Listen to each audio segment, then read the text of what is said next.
Assista a esse vídeo e saiba toda a verdade sobre as acusações contra o presidente em relação à pandemia. Em fevereiro de 2020, o governo federal decretou estado de emergência para conter a chegada do vírus no Brasil.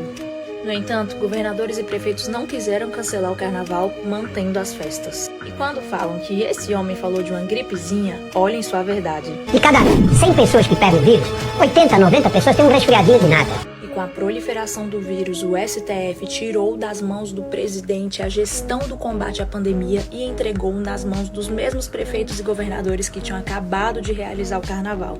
E eles estabeleceram lockdown obrigatório e vimos trabalhador ser tratado como bandido. O único que foi contra o lockdown foi o Bolsonaro, que afirmava que atividade essencial é toda aquela necessária para um trabalhador levar o pão para casa e que deveríamos cuidar sim do vírus, mas também da economia. Fica em casa.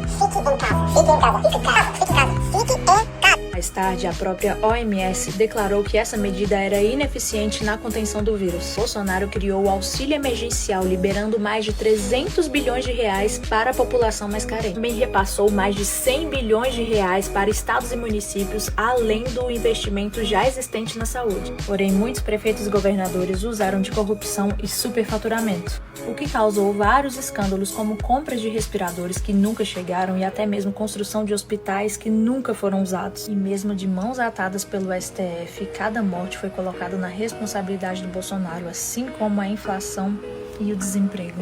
E ainda foi acusado de estar debochando das pessoas com falta de ar, enquanto que, na verdade, ele estava criticando o protocolo Mandetta, que orientava as pessoas a procurarem os hospitais somente quando já estavam com falta de ar. Tu segue aí a receita do ministro Mandetta. Você vai para casa, quando você tiver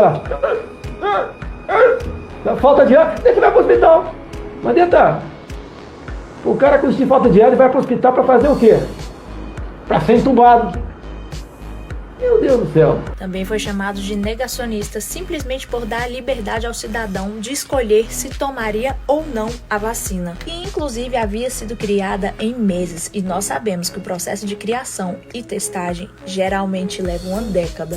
Depois, foi chamado de genocida por não ter comprado as vacinas da Pfizer imediatamente, sendo que a empresa impôs um contrato onde ela não se responsabilizaria por nenhum efeito colateral, mesmo se levasse as pessoas à morte. Em dezembro de 2020, as primeiras vacinas foram liberadas no mundo. O Bolsonaro comprou milhões de vacinas e em janeiro a população já começou a ser vacinada. Inclusive, o Brasil foi um dos países que tiveram um índice de vacinação acima da média global e foi o quarto país mais vacinado do mundo. E, infelizmente, o sistema usou desse momento de fragilidade, medo e angústia da população para criar narrativas contra o presidente e intitulá-lo como inimigo. Com o tempo, as fake news foram desmentidas e praticamente tudo que o presidente falou e fez se provou correto. Todas as desgraças que usam para culpá-lo hoje, na verdade, são consequências de atos que não foram dele.